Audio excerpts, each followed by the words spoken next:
December 19th, 2014 was a rainy Friday morning, and a young woman named Brianna Cassidy was driving down the highway when a pickup truck drifted from the opposite side of the highway and hit her head-on. Brianna was killed instantly.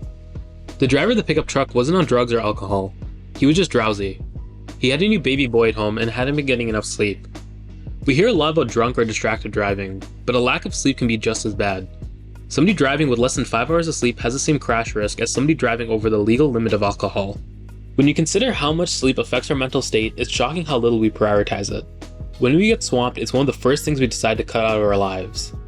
This is a big mistake since sleep is essential to our physical and mental health. For our physical health, our muscles need time to rebuild, as many athletes know. LeBron James sleeps an average of 11 hours a night. When we're sleeping, our bodies produce hormones such as testosterone that we need for muscle growth and to repair damaged tissue. This is why sleep is so important to fitness. But even more important to our physical health, sleep is absolutely essential to our mental health. To every aspect of our brains, you probably notice that when you don't get enough sleep, you're more easily agitated and less emotionally stable. It's a serious factor in mental health.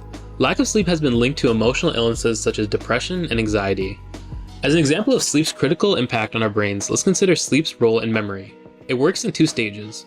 The first stage is the hippocampus, and it happens as events occur. You remember what you're eating, what people say, and what you've read, but these memories aren't stored for long term. When you sleep, your brain works to consolidate these memories from the hippocampus to the part of the brain where it's stored for long-term memories, such as the neocortex. Our brains replay memories as we sleep. It's sort of like our brains are replaying a movie over and over while it chooses what to remember and what to forget. And when we wake up, we're left in the distant echo of that busy process. So we know that sleep is essential for memory, mental health, and physical health. There's one population that is especially affected by this: high school students. During our teenage years, people's circadian rhythms are naturally shifted by a couple hours, meaning that people have trouble waking up. High school forces teens to wake up early, leaving them with little sleep. Long-term sleep deprivation in teens can lead to similar symptoms as ADHD. Most people are forced to get by on this lack of sleep. Sleeplessness is an epidemic, and we're paying it forward in car accidents, reduced productivity, and poor physical health. And most of all, soaring rates of depression and anxiety. So what's the solution? Well, for high school students, a number of districts have experimented with delaying start time by 1 or 2 hours. California now requires high school students to start at 8:30. But for the rest of us, we need to take matters into our own hands.